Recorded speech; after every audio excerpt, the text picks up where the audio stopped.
સર્વ અવતારી ઈષ્ટદેવ ભગવાન સ્વામિનારાયણ. વણતેડે આવવાની આજ્ઞા જે સમયમાં મહારાજે કરી છે એવો ચૈત્રની સમય અંતર્ગત શ્રીમદ ભાગવત કથા શ્રવણ કરાવતા ભાગવત મર્મગ્ન મારા પરમ સ્નેહી મિત્ર શાસ્ત્રી સ્વામી નારાયણ ચરણદાસજી સ્વામી, પરમ પૂજ્યપાદ આચાર્ય મહારાજ શ્રી, આ સમયાના પ્રેરક, પ્રયોજક, માર્ગદર્શતા અને અમારા જેવા નવયુવાન સંતોના પ્રેરણા સ્ત્રોત એવા કર્મઠ અને ક્રાંતિકારી સત્સંગ મહાસભાના પ્રમુખ સદગુરુ શાસ્ત્રી સ્વામી નવતમ પ્રકાશદાસજી સ્વામી, વડતાલ મંદિરના ખૂબ ઉત્સાહી કોઠારી પૂજ્ય દેવ સ્વામી, વ્યાખ્યાનવાળાના વક્તા સંપ્રદાયના સાક્ષર વિદ્વાન શાસ્ત્રી સ્વામી ભક્તિ પ્રકાશદાસજી સ્વામી, દર્શનીય વિદ્વત્વર્ય સદગુરુ શાસ્ત્રી સ્વામી ધર્મપ્રસાદદાસજી સ્વામી, પૂજ્ય ગાદીવાળા શ્રી, માતુશ્રી, વહુજી, સમગ્ર ધર્મકોળ, સૌ બ્રહ્મનિષ્ઠ સંતો, સાંખ્યોગી માતાઓ અને વાલાવાલા ભક્તોને ભાવથી જય સ્વામિનારાયણ. પોતાનું ઘર હોય ને ત્યાં કોઈ દી આમંત્રણ આપવાની જરૂર ન હોય. સ્વામિનારાયણ ભગવાને આ એક વડતાલ માટે એવું કહ્યું છે, વણતેડે આવજો.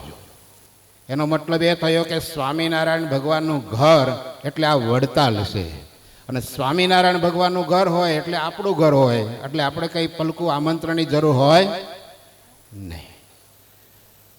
આ વખતનો ચૈત્રી સમયો છે ને રેકોર્ડ બ્રેક છે, રેકોર્ડ બ્રેક છે. સવારે સંત સ્વામીએ વ્યાખ્યાનમાળામાં કહ્યું હતું કે અમારી ગણતરી ખોટી પાડી દીધી હરિભક્તોએ. માંડવો ઘણો વિશાળ નાખ્યો હોવા છતાં પણ એ હકડે ઠઠ આ સભા ભરાણી છે, એનો યશ એ આચાર્ય મહારાજ શ્રી રાકેશ પ્રસાદજી મહારાજ અને નવતમ સ્વામીને જાય છે. વાલા ભક્તો, 5 મિનિટમાં પૂરું કરવું છે. નારાયણચંદ્ર શાસ્ત્રી એટલે અમે બંને લંગોટિયા ભાઈબંધ. મારા દાદા ગુરુ અક્ષર નિવાસી સદગુરુ સ્વામી હરિકેશવદાસજી અને એમના ગુરુ ડીડી સ્વામી ખાસ મિત્ર હતા. એના પહેલાં પૂજ્ય મોટા દેવ સ્વામી અને મારા દાદા ગુરુના દાદા ગુરુ મુકુંદ સ્વામી, બહુ નિકટનો સંબંધ.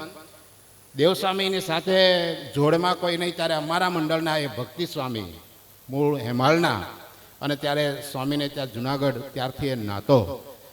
જ્યારે દીક્ષા લીધા પછી દબાણ આશ્રમમાં ભણવાનું થયું તો વેકેશન પડે એટલે હું ને નારાયણચંદ્ર શાસ્ત્રી વેકેશનમાં સાથે જ હોય. વિશેષ કરીને રાજકોટ કોઠારી સ્વામી દેવનંદનદાસજી, ત્યાં મારા દાદા ગુરુ અને ડીડી સ્વામી સેવામાં રહે, એટલે વર્ષોથી નારાયણચંદ્ર શાસ્ત્રીજીને ઓળખું. સ્વામિનારાયણ ભગવાને મુક્તાનંદ સ્વામી માટે કહ્યું છે કે 16 વલ્લા સોનાના દોરા જેવું જીવન આ મુક્તાનંદ સ્વામીને છે. શિયાળો હોય, ઉનાળો હોય કે ચોમાસું હોય, ઋતુમાં 16 વલ્લા સોનાના દોરામાં કંઈ ફરક ના પડે એવું જીવન નારાયણચંદ્ર શાસ્ત્રીજીનું હું પહેલેથી જોઉં છું. વાલા ભક્તો, આ વખતની જે ભાગવત કથા છે શાસ્ત્રીજી, ખરેખર અદ્ભુત કથા છે. આજે ડોંગરેજી મહારાજ અને પુરાણી સ્વામી જગત પ્રકાશદાસજીને યાદ અપાવે એવી અદ્ભુત કથા એ શાસ્ત્રી સ્વામી નારાયણચંદ્રદાસજી કરી રહ્યા છે, માટે લાખો લાખ ધન્યવાદ છે. મિત્રના નાતે કહીશ કે વ્યવહાર માર્ગ તો કદાચ કોઈ આપણે પ્રોફેશનલ માણસો રાખીને કરી શકીએ છીએ, પણ તમે જે પોથી ખોલી છે ને એ જીવનના છેલ્લા શ્વાસ સુધી પોથી બંધ ના થાય ને એવી મારી હૃદયની એક ભાવના છે. વાલા ભક્તો, પૂજ્ય નવતમ સ્વામી માટે તો શું કહેવું, એ આપણા માટે એક સંશોધનનો વિષય છે. વાલા ભક્તો, સ્વામિનારાયણ ભગવાને આ શ્રીમદ ભાગવતની કથા ગરડામાં 7 વખત કરી છે. હું નવતમ સ્વામીને ખાસ ભલામણ કરીશ કે તમારા માધ્યમથી અત્યારનું જે આપણું વર્તમાન જે બોર્ડ છે, બહુ ઉદારવાદી બોર્ડ છે. આજે સવારે જ વ્યાખ્યાનવાળાના વક્તા આપણા ચેરમેન સદગુરુ સ્વામી સંત વલ્લભદાસજીએ કહ્યું કે શાસ્ત્રીજી, તમે રામાયણની કથા ભલે જ્યાં કરો ત્યાં, પણ એક વખત વડતાલના સભા મંડપમાં તમારે રામાયણની કથા કરવાની છે. આટલી ઉદારતા જે આપણને આ બોર્ડમાં જોવા મળે છે, લાખો લાખ ધન્યવાદ છે. ત્યારે નૌતમ સ્વામીને ખાસ વિનંતી કરીશ કે 200 વર્ષ પહેલા ભગવાન સ્વામિનારાયણે 7 વખત શ્રીમદ ભાગવત કથા કરી હતી. એના ઇતિહાસનું પુનરાવર્તન એ નૌતમ સ્વામીના માધ્યમથી થાય એવી પણ આજે આપણે ભગવાન શ્રી હરિના ચરણમાં પ્રાર્થના કરીશું. સ્વામી છે ને બહુ કર્મઠ છે, શક્તિશાળી છે, સમર્થ છે. કરતા હોવા છતાં પણ અકર્તાની સ્થિતિ પ્રાપ્ત કરવીને એ સાચા સાધુનું લક્ષણ છે. આટલી શક્તિ હોવા છતાં પણ ઉપસવાનો પ્રયાસ નહીં, વિનમ્રતા, સરળ જીવન. સવારે નારાયણચંદ શાસ્ત્રીજી કહ્યું, એક સામાન્ય હરિભગત જેને આપણે ભેટવા હોય તો આપણે 100 વખત વિચાર કરીએ એવા હરિભગતને આજે નૌતમ સ્વામી બાથમાં લઈને બેઠે. વાલા ભક્તો, આટલી સરળતા બહુ અઘરું હોય છે. પણ ઘણી વખત કેવું થાય, અતિ પરિચય દોષાત કશ્ય ન માનહાનિ. બહુ સતત સાથે રહેતા હોય, નજીકમાં રહેતા હોય ને, એટલે એની શક્તિ માપવામાં ક્યારેક આપણે થાપ ખાઈ જતા હોય છે. આ સંપ્રદાયને ગર્વ અને ગૌરવ લેવું જોઈએ કે આવા એક ક્રાંતિકારી શૂરવીર એ નૌતમ સ્વામી આ સંપ્રદાયને મળ્યા છે. વાલા ભક્તો, સવારે કોઈએ કહ્યું હતું કે આ સુવર્ણ કાળ વર્તે છે એનું કારણ આચાર્ય મહારાજ શ્રી રાકેશ પ્રસાદજી મહારાજ છે.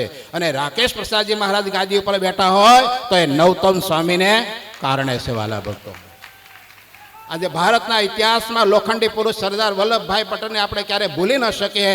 એમ સ્વામિનારાયણ સંપ્રદાયની અંદર અખંડ સંપ્રદાયની સ્થાપના કરી હોય તો પૂજ્ય નૌતમ સ્વામીએ કરી છે. લાખો લાખ એમના ચરણમાં વંદન કરીશ. બાકી અમારી નાતને ભેગી કરવી ને એ બહુ કાઠું હોય છે. એ તો વન કી લકડી હૈ.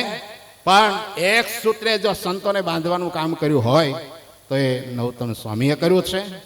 આજે પણ સંપ્રદાયમાં કોઈ પણ નાનું મોટું કામ હોય, કોઈ પણ નાનો મોટો સંત કે હરિભગત પૂજ્ય સ્વામી પાસે જાય, એમની ડિક્શનરીમાં ક્યારે ના શબ્દ નથી. વાલા ભક્તો, આવા એક હિમાયતી સ્વામીના નસે નસમાં રગે રગમાં ઈષ્ટનિષ્ઠા, દેવનિષ્ઠા અને ગુરુનિષ્ઠા ઠાંસીને ભરેલી છે. એક જ વાત નાની કરીને પૂરું કરીશ. વ્યાસપીઠ ઉપરથી કહેવાશે જ આવતીકાલે કદાચ કથામાં કે જ્યારે ઉદ્ધવાગમનની કથા અને સંદેશો લઈને ઉદ્ધવજી આવે ત્યારે ગોપાંગનાએ કહ્યું કે આ તો આખું અમે તન મન બધું કૃષ્ણને આપી દીધું છે. કદાચ અમારું શરીર છૂટી જશે, અમારા હાડકામાંથી કોઈ વાંસળી કરશે અને વાંસળીનો વગાડનારો કૃષ્ણ સિવાય બીજા કોઈ શબ્દનું ઉચ્ચારણ કરશે ને તો પણ અમારા હાડકામાંથી બનેલી વાંસળીમાંથી કૃષ્ણ કૃષ્ણ કૃષ્ણ સિવાય બીજો શબ્દ નહીં નીકળે. એમ નૌતમ સ્વામીના જીવનના છેલ્લા શ્વાસ સુધી વડતાલ વડતાલ અને વડતાલ, લક્ષ્મીનારાયણ દેવ સિવાય બીજો શબ્દ નહીં હોય. આટલી સામર્થ્ય હોવા છતાં પણ દેવની પરિધિમાં રહીને, દેવના ક્રાઇટેરિયામાં રહી અને જે દેવનિષ્ઠા રાખવી એ આવા વિરલ સંત હોય. અમારા જેવા સંતો માટે એ પથદર્શક છે. એમના માધ્યમથી આ ચૈત્રી સમયો બહુ ઐતિહાસિક જ્યારે આપણે માણી રહ્યા છીએ ત્યારે એમના વચને કરીને જે હરિભક્તોએ તન મન ધનથી સેવા કરી છે, ભગવાન સર્વનું સર્વ રીતે મંગળ વિસ્તારે. આચાર્ય મહારાજશ્રીના ચરણમાં કોટી કોટી વંદન કરી બોર્ડને પણ ખૂબ ખૂબ નવાજી. મારા ગુરુ શાસ્ત્રી સ્વામી માધવ પ્રસાદાજી, અમારા મંડળના પાર્ષદ વર્ય શ્રી પોપટ ભગતજી, ગરડા મંદિરના ટ્રસ્ટી શ્રી અને પાઠશાળા પરિવાર વતી પૂજ્ય સ્વામીના ચરણમાં વંદન સાથે અસ્તુ. જય સ્વામિનારાયણ.